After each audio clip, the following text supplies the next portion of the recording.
Les 4 éthers et leur nature. L'éther de chaleur comme activité spirituelle primordiale. Parmi les 4 éthers, l'éther de chaleur est le plus proche du spirituel. Il est le premier à apparaître au cours de l'évolution cosmique sur l'ancien Saturne. De tous les éthers, il est le plus subtil. Il est aussi le plus difficile à distinguer de la chaleur physique. Et la confusion chaleur-éther de chaleur a fait que l'homme moderne en a perdu la perception vivante. Dans le langage anthroposophique, la chaleur physique est la trace affaiblie d'une chaleur spirituelle. L'éther de chaleur est la substance du vouloir cosmique, l'impulsion première, le feu de la création.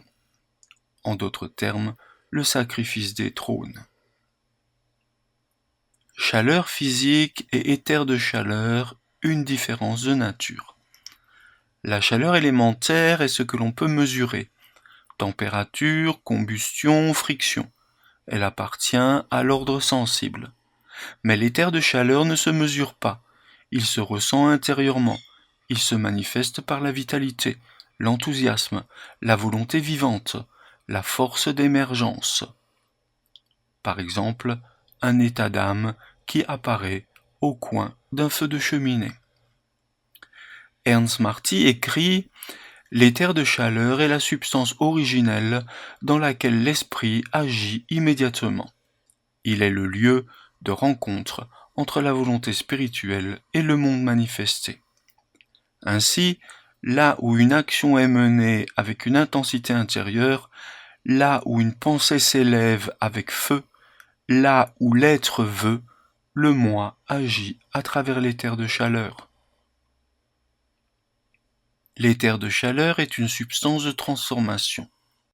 En effet, l'éther de chaleur possède une fonction unique, transformer.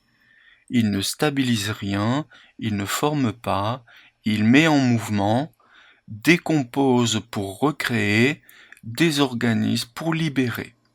C'est l'éther du seuil, celui qui sépare et qui relie, qui brûle l'ancien pour permettre le nouveau. Dans les processus de maladie, de crise, de changement, l'éther de chaleur est très actif. Il est aussi l'éther de l'incarnation.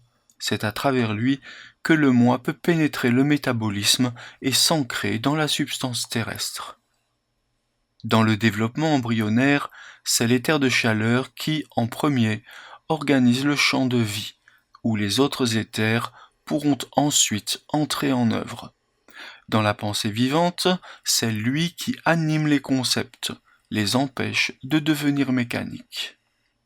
Rudolf Steiner insiste sur le fait que l'éther de chaleur est le plus proche du moi humain. Il est le seul éther par lequel le moi peut entrer directement dans le corps, en particulier dans la sphère du sang, de la digestion, du métabolisme.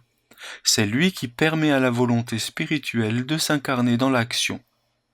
Il est aussi le plus libre des éthers, car il est le plus instable, le moins organisé. Il ne forme pas des structures durables, mais crée les conditions de la mutation intérieure. Il est le feu intérieur qui prépare la métamorphose de l'homme, et en ce sens, il est l'éther de la résurrection. Comment percevoir l'éther de chaleur ? On peut commencer à ressentir l'éther de chaleur dans un moment de profonde concentration intérieure, où la pensée devient une force, mais également dans une intention forte qui anime le geste avant même qu'il ne se produise, ou alors dans l'intensité d'une émotion transformée par la conscience, et enfin dans la chaleur morale que dégage un être éveillé. L'éther de chaleur est aussi ce qui permet la rencontre vivante entre deux êtres. Une rencontre réelle, pleine de présence, fait naître une chaleur que rien d'extérieur ne justifie. Cette chaleur-là n'est pas biologique, elle est spirituelle, vivante, formatrice.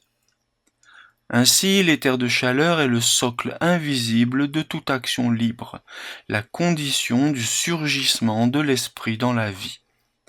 Apprendre à en reconnaître la présence à l'éveiller sans la brûler, à la guider sans la contraindre, constitue l'un des grands arts intérieurs de notre temps.